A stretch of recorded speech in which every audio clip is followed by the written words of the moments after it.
បាទសួស្តីលោកគ្រូអ្នកគ្រូទាំងអស់គ្នាសូមស្វាគមន៍មកកាន់ Channel របស់ខ្ញុំបាទជាថ្ងៃនេះយើងនឹងបន្តមេរៀនរបស់យើងទៀតជាមួយនឹងការបង្កើតនៅកម្មវិធីគ្រប់គ្រងពិន្ទុសាស្ត្រ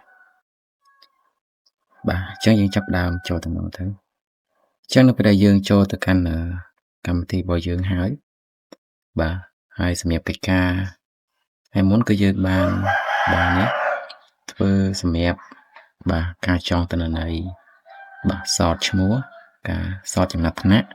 បាទលក្ខតារាងនិងបង្ហាញតារាងចឹងថ្ងៃនេះយើងនឹងបន្តបាទទៅធ្វើតារាងមួយទៀត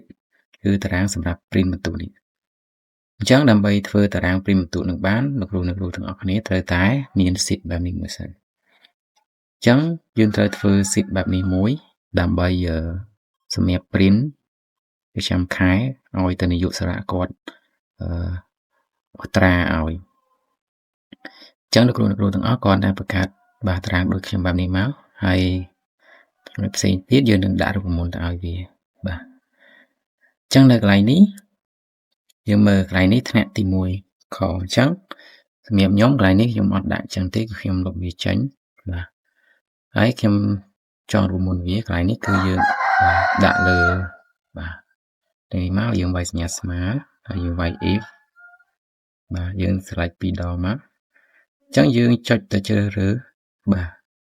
sheet ទំព័រដើមឬក៏ទាំងតារាងកិត្តិយសកន្លែងបំពេញព័ត៌មានគ្រូរបស់យើងអញ្ចឹងយើងចុចចូលសរធាតុនេះមកបាទអញ្ចឹងសម្រាប់ថ្នាក់ទី1នេះអញ្ចឹងខ្ញុំចុចទៅលើវាម្ដងមកហើយស្មើបាទថ្មីកណ្ដុរក្បៀសថ្មីកណ្ដុរបៀសហើយចុចទៅលើវាមួយទៀតហើយអញ្ចឹងយើងបិទវងកញ្ចក់វិញបាទអញ្ចឹងយើងមើលកន្លែងនេះគឺវាលោតចេញឲ្យហើយយើងមានរូបមន្តនេះមួយបាទអញ្ចឹងសម្រាប់ឆ្នាំបន្តទៀតយើងអត់កែទេបាទបើយើងដូរកន្លែងនេះអញ្ចឹងកន្លែងនេះរបស់យើងក៏វាដូរដែរបាទសម្រាប់ខែធ្នូនេះគឺយើងដាក់អញ្ចឹងមកហើយសិស្សសរុបយើងដូចគ្នាមកស្មើ if បាទចូលទៅបំពេញព័ត៌មានគ្រូអញ្ចឹងសិស្សសរុបរបស់យើងនេះបាទស្មើគ្នាកណ្ដុរបៀដល់បាទបងចោល41នេះហើយសិស្សប្រុសដូចគ្នាដែរអញ្ចឹងរូបមន្តយើងចង់ដូចគ្នាមកស្មើ if បាទអញ្ចឹងយកសិស្សប្រុសមក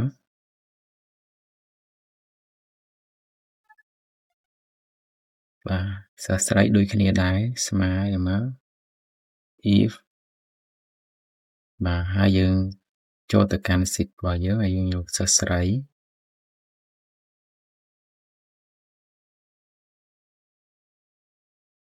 enter បាទអញ្ចឹងយើងបានប៉ុណ្ណេះបន្តទៅទៀតនៅកន្លែងនេះយើងត្រូវការឈ្មោះបាទនេះអញ្ចឹងកន្លែងនេះយើងស្មើមកបាទអញ្ចឹងយើងចោតរូបមន្តបាទយើងស្មើ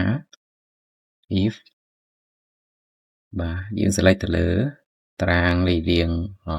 គោលនាមឈ្មោះទី1បើសិនជាកន្លែងនឹងមានឈ្មោះយើងឲ្យស្មើបាទស្មើ1ចាំបើសិនជាកន្លែងនឹងមានឈ្មោះគឺវារាប់1ឲ្យបាទប៉ុន្តែកន្លែងនេះយើងអូសមកក្រោមបាទអញ្ចឹងកន្លែងនេះត្រូវលេខរៀងទី2អញ្ចឹងយើងអត់ចំបែបនេះទេអញ្ចឹងយើងត្រូវលុបលេខ1ចេញហើយយើងយកលក្ខខណ្ឌនេះនៅឈ្មោះលេខ2នេះយើងបាទបូកថែម1ហើយបើសិនជាក្រោមលេខរៀងទី2នេះមានឈ្មោះអញ្ចឹងវាត្រូវបូកថែម1អញ្ចឹងបាទអញ្ចឹងអានេះ1អញ្ចឹងនេះវាត្រូវកន្លែងរបស់វា1ហើយយើងថែម1ទៀតទៅអញ្ចឹងកន្លែងនេះបាន2អញ្ចឹងយើងថែមបាទតមកទៀតយើងអូសចាប់ពីលេខរៀងទី2នេះដល់តារាងចុងក្រោយរបស់យើងបាទបន្តមកទៀតយើងចូលទៅយកនៅក្នុងតារាងបន្ទុកបាទនេះចាំខែនេះអញ្ចឹងយើងចុចស្មើ if បាទស្មើយើងចូលទៅកន្លែងខែ12នេះបាទយើង select ទៅលើនាមតកូល1បាទស្មើថ្មីកណ្ដុរ2ថ្មីកណ្ដុរទៀតហើយយើងសេចទៅឈ្មោះមួយទៀតហើយយើងបិទចោលបាទអញ្ចឹងវាលោតឲ្យ1ហើយតមកទៀតយើងអូសមកក្រោមមកអញ្ចឹងវាអត់លោតឲ្យទេបាទអញ្ចឹងកន្លែងនេះយើងអត់យកកន្លែងគោលធានានេះទេគឺយើងយកកន្លែង bà này dọc lại lấy điện nè mà lấy điện nè dọc lại lấy điện tí muối đi bộ thành của điện chẳng điện thở mà trong một lượt thì nhỏ hai sầm nhẹ chung một xe tiết dưới mờ chẳng việc mình tụ cứ đôi khi thằng on ấy ta đang làm gì nắng nè chẳng dương select lại chẳng nói dương đại vô bà có sờ dương đấy đã trong chung càng bộ đi mùi máu hay dương ô dương màu thằng on bà ô thầm bật tụ bỏ được tên này má bật xa bỏ tên nữa bà chẳng dương ba phải nặng hai to tiết dương ô máu ở đó dương là thằng mà bà cái ok mà bà nơi lại nếu dương miên tới kề bà nơi miên tên mọi nè chẳng đập bay tham thì bán như thế thử mấy cái lại nữa bà chẳng lại nếu dương tôi bạn bạn này há dương nè mà lại nếu dương ai rủ mùi máu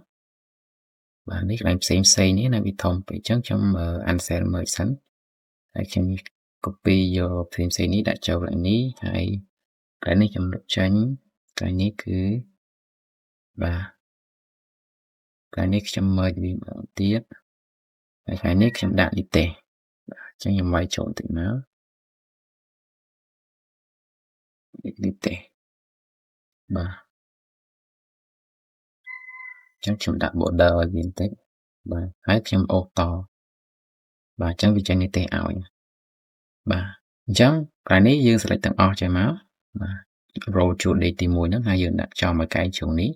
dương ôm khóm đo tráng trong cõi bà con này bà chẳng lại nào miền tân ấy cứ bị rọp ở lại nào ọp miến cứ bị rọp ở thế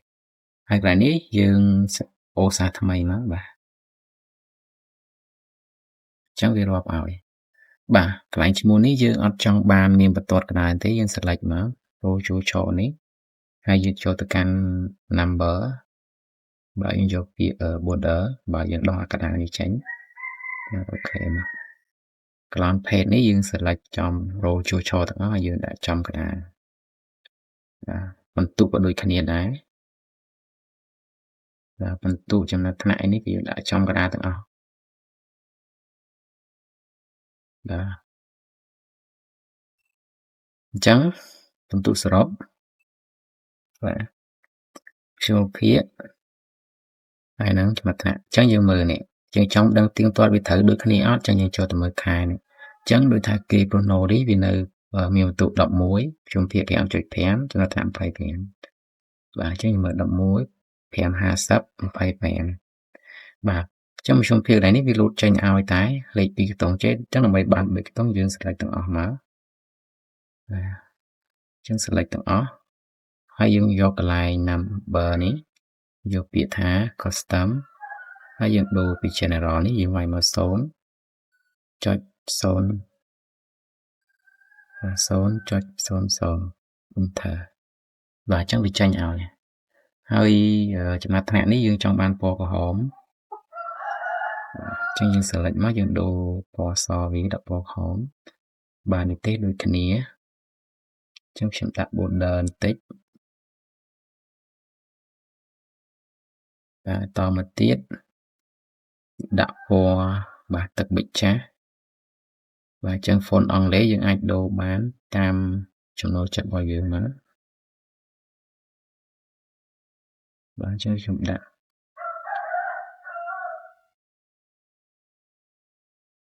bà mỗi như chắc vì sao hay việc đặt tiệm bạn chân cái này ní dưỡng bàn bên này hỏi chân và to tiết tại dương thử thử ấy chân lại ngày khai ní cứ dương vô phí cái này nè bảo tầm ở lại một bên phần miền cửu chân lại ní dương vay má dương vay if và chân cho tôi can xịt vào dương nó hai dưỡng chân nghiệp khai ní cứ khai thù chân vô dương vô khai thù mà nè và khai chân thực tế và má mình đó biết mình đó enter và hai sự nghiệp to tiết dương mà cho thấy dương ô vì mà và tại ô to bạn mới bị chọp này chọp ở tràng này chẳng dương sẽ lại từ từng tỷ ní ba chỗ nằm bớ ở dương chỗ border máu dương đo cái này tranh chẳng bị bắt tràng này hai sự nghiệp này sợ tạm một hiện này chẳng lại nếu dương vô phí chăm khai bao dương mà này tại sao dương miền xẹp hỏi và chẳng lại nếu dương cho smart má smart if បាទយើងចូលទៅកាន់ sheet បន្ទុកប្រចាំខែធ្នូមកយើងយកនេះបាទខ្ញុំភាគ5ដល់6 44ហ្នឹងមានប៉ុន្មានអ្នកបាទស្មើនេះមកស្មើដល់វាដល់វាមកទៀត enter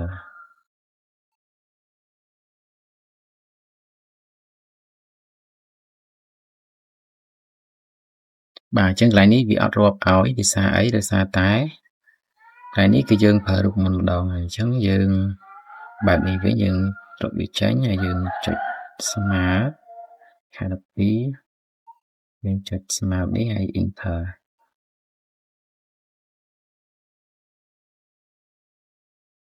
បាទអញ្ចឹងវានៅតែអត់រាប់ឲ្យដដែលអញ្ចឹងបើសិនជាលក្ខខណ្ឌដែលយើងចងហើយវាអត់រាប់ឲ្យបែបនេះអញ្ចឹងយើងចូលទៅនេះមកយើង copy បាទ copy អានេះមក copy រូបមន្តមួយនេះបាទ Ctrl C មកយើង enter មួយហើយមួយទៀតយើងចូលទៅកាន់របស់យើងនេះហើយយើងបាទ Ctrl V មកហើយយើង enter បាទអញ្ចឹងកន្លែងនេះយើងដូចគ្នាដែរប៉ុណ្ណឹងបាទហើយយើងអូសមកបាទអូសតរហូតដល់ខុសបាទអញ្ចឹងកន្លែងអូសតនេះគឺយើងលទ្ធផលនៅដដែលដោយសារតែយើងអត់តន់ដូរខ្ញុំទៀតកន្លែងនេះអញ្ចឹងកន្លែងនេះយើងដូរមកទី2 6.50 ដល់ 7.49 នេះធំជាង 6.50 តូចជាងឬស្មើ 7.40 7.99 បាទអញ្ចឹងវាមាន15នាក់អញ្ចឹងកន្លែងនេះមាន15នាក់ដែរតមកទៀតបាទកន្លែងនេះគឺធំជាងឬស្មើ 8.00 តូចជាងឬស្មើ9បាទ 9.49 កន្លែងនេះធំជាងឬស្មើ 9.50 បាទតូចជាង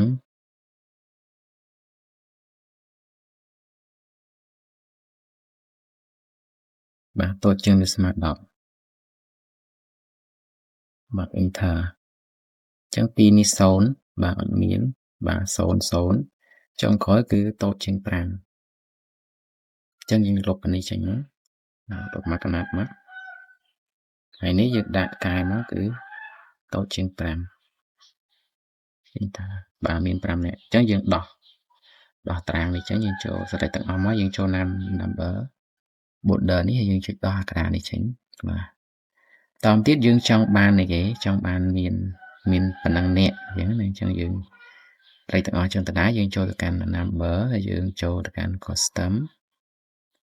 យើងអាចអូអានេះក៏បានដោយសារយើងធ្លាប់ធ្វើហើយអញ្ចឹងវាមានកត់ត្រានៅក្នុងនេះបាទនេះ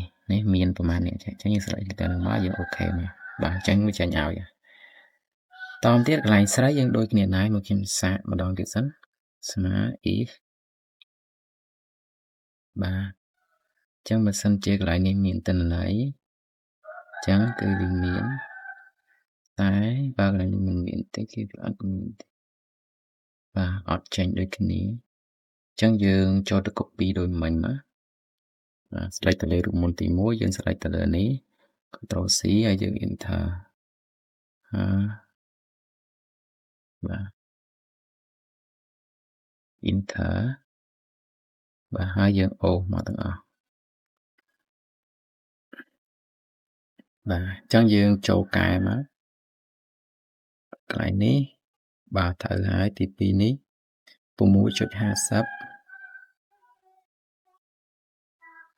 បាទ7.99 7.99 ទី3នេះ800 949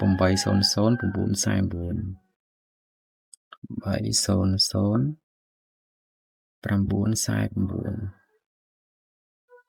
កន្លែងនេះ950បាទតូចជាងឬស្មើ10កន្លែងនេះគឺយើងលុបមកកណាត់ចេញបាទគឺ តូចជាង5បាទអញ្ចឹងយើង select ទាំងអស់ចូលកាន់ number យើងបូតចូលពី border យើងដោះកណ្ដាលចេញបាទហើយយើងមួយទៀតគឺយើងចូលបាទ number ដដែលយើងយកពាក្យ custom បាទកន្លែងនេះគឺស្រីបាទនេះបាទអញ្ចឹងខ្ញុំអាប់នេះតមកទៀតគឺភាគរយបាទចំពោះភាគរយយើងចុចស្មើបាទកន្លែងនេះយើងចុចមើលមក enter បាទអញ្ចឹងវាអត់ចាញ់ឲ្យ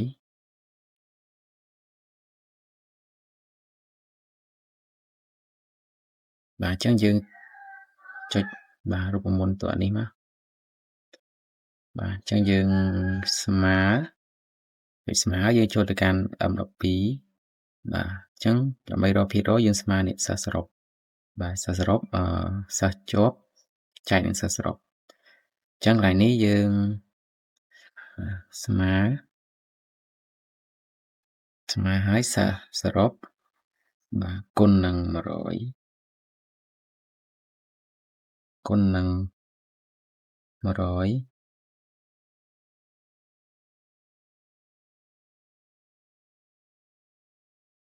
សិស្សសរុបគុណនឹង100ចែកនឹង41បាទចែកហ្នឹងគឺយើងយកកន្លែងនេះមកបាទកន្លែងនេះបាទហើយ enter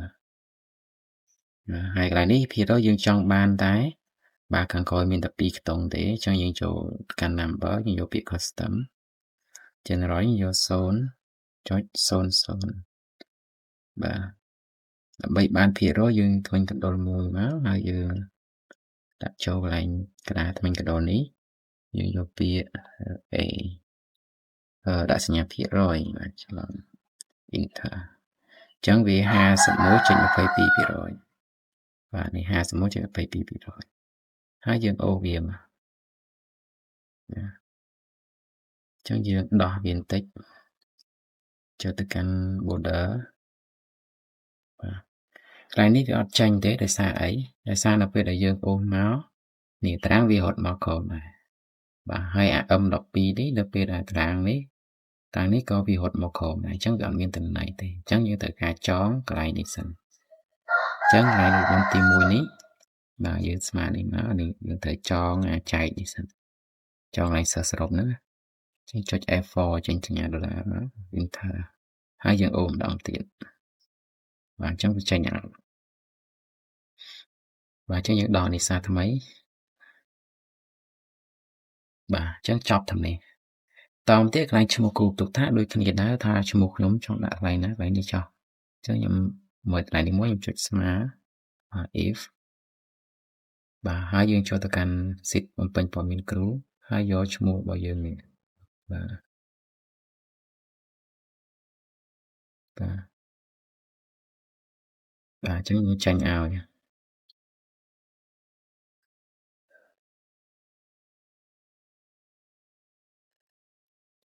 បាទប៉ុណ្នេះយើងហើយបាន80%ហើយអញ្ចឹងយើងដើម្បីបានតទៀតយើងត្រូវការការប៊ូតុងមួយបាទប៊ូតុងកន្លែងនេះបាទអញ្ចឹងយើង select យកបាទទំព័រដើមមួយហើយនឹងprint បន្ទូលមួយអញ្ចឹង control C បាទហើយកន្លែងនេះខ្ញុំយើងត្រូវការ show high ដែរអញ្ចឹងយើងបាទ select ដល់ទី1យើង show high នៅក្នុងទៅ C មកហើយយើងចូលទៅកន្លែងនេះបាទហើយចូលទី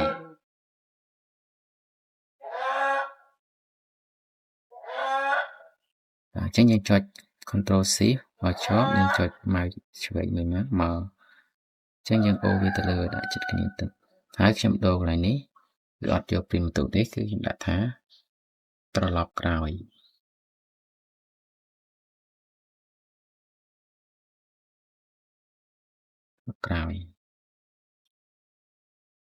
បាទតមកទៀតយើងត្រូវការចងរូបមន្តមួយទាក់ទងនឹង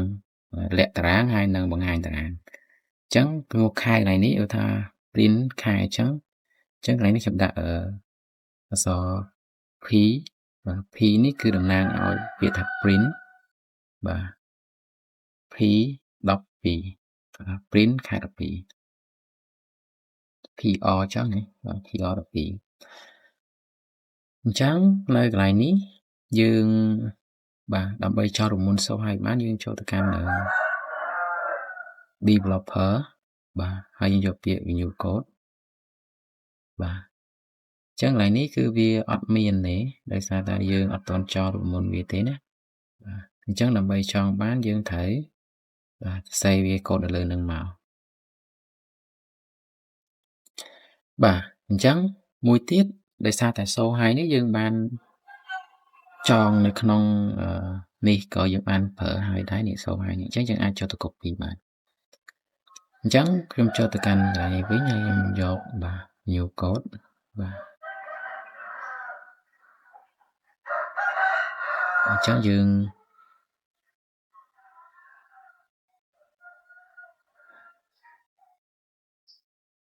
បាទអញ្ចឹងខ្ញុំចុចខ្វែងបន្តិចបាទនេះកន្លែងនេះអញ្ចឹងយើងអាច copy បាទសូឲ្យនឹងហើយបានដែរនេះទាំងអស់នេះ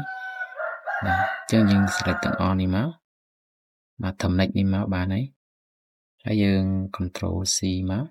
បាទហើយយើងចុចបិទវាបាទហើយយើងមើលនេះយើងត្រង់ធ្វើនៅកន្លែងនេះ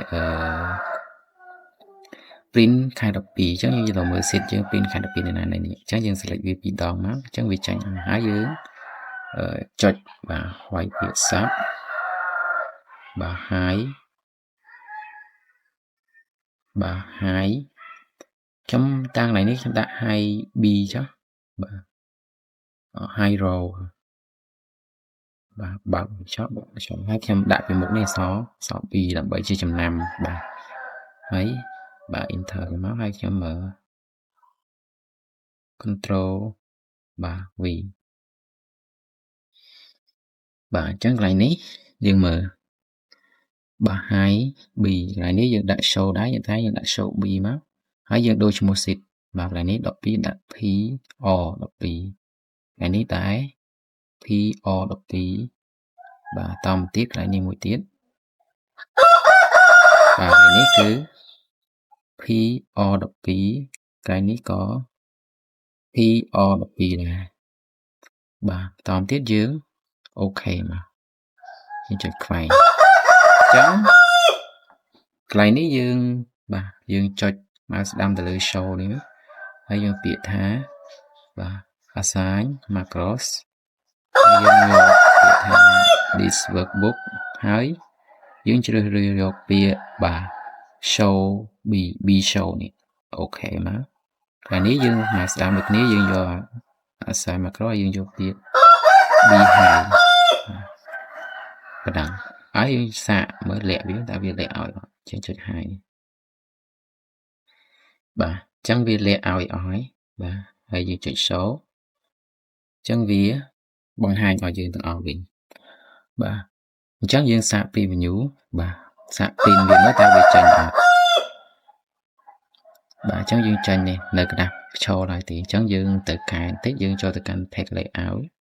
បាទយើងយកពាក្យថានេះកន្លែងនេះព្រោះនេះមួយមកបាទយើងយកពាក្យ margin បាទសំដៅកន្លែងនេះយើងយកពាក្យ graph ដេកហើយមកចូលពាក្យ margin ហើយយើងឥឡូវយើងយក0ណាបាទ0កន្លែងនេះ0នៅលើនេះយើងអាចតុបបាទ 0.4 កន្លែងនេះយើងយក 0.9 ដែរហើយចុចគ្រានេះមួយដើម្បីវាចំក្តារហើយយើងអូខេបាទអញ្ចឹងក្តាររបស់យើងនេះនៅថាអញ្ចឹងវាដាច់ណាអញ្ចឹងដើម្បីកុំឲ្យដាច់យើងរួមភាគរយនេះតិចអញ្ចឹងកន្លែងនេះយើងអាចដាក់ថា95%បានចាយើង preview វាម្ដងទៀត control P មកបាទអញ្ចឹងយើងបានក៏ដែរប៉ុន្តែយើងចុច print ទៅមុខអញ្ចឹងវាបាត់អាក្បាលលើនេះដូចនេះអញ្ចឹងក្បាលលើគឺយើងចង់បានក្បាលលើចេះគ្រប់ទំព័រអញ្ចឹងដើម្បីចូលទៅដាក់បានយើងគ្រាន់តែបាទ select ជួរដេកនេះទាំងអស់ហើយយើងចូលទៅកាន់បាទចូលទៅកាន់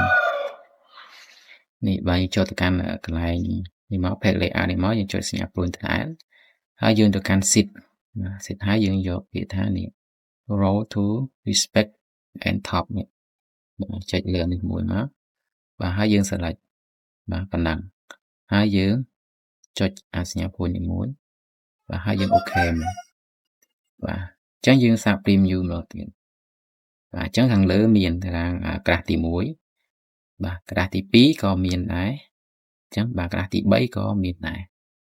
បាទប៉ុណ្ណឹងហើយមួយទៀតត្រឡប់ក្រោយនេះយើងចង់ឲ្យវាត្រឡប់ក្រោយមកខែ12អញ្ចឹងយើងគ្រាន់តែមកស្ដាំទៅលើវាមួយយើងចុច edit link បាទ link នេះមកបាទអញ្ចឹងនេះយើងបាទយកពាក្យថានេះ M12 នេះហើយអូខេមកបាទអញ្ចឹងគ្រាន់តែយើងចុចអានេះទៅគឺវា load មកខែ12បាទហើយកន្លែង print បន្ទុកនេះយើងចុចដូចគ្នាដែរមកស្ដាំមួយយើងយកពាក្យ link ហើយយើងអូសមកខែ12បាទហើយយើងអូខេអញ្ចឹងយើងចុចមើលបាទវាទៅអញ្ចឹងយើងចុចមកវិញបាទអញ្ចឹងវាមកវិញបាទអញ្ចឹងការបង្កើតបាទតារាងបាទ print ពិន្ទុសម្រាប់ប្រចាំខែរបស់យើងបានបញ្ចប់តាមនេះហើយយើងនឹងជួបគ្នានៅវីដេអូក្រោយជាមួយនឹងការធ្វើតារាងចំណាត់ថ្នាក់បាទសូមអរគុណសម្រាប់ការតាមដានទស្សនាយើងនឹងជួបគ្នានៅវីដេអូក្រោយបន្តទៀតបាទសូមអរគុណ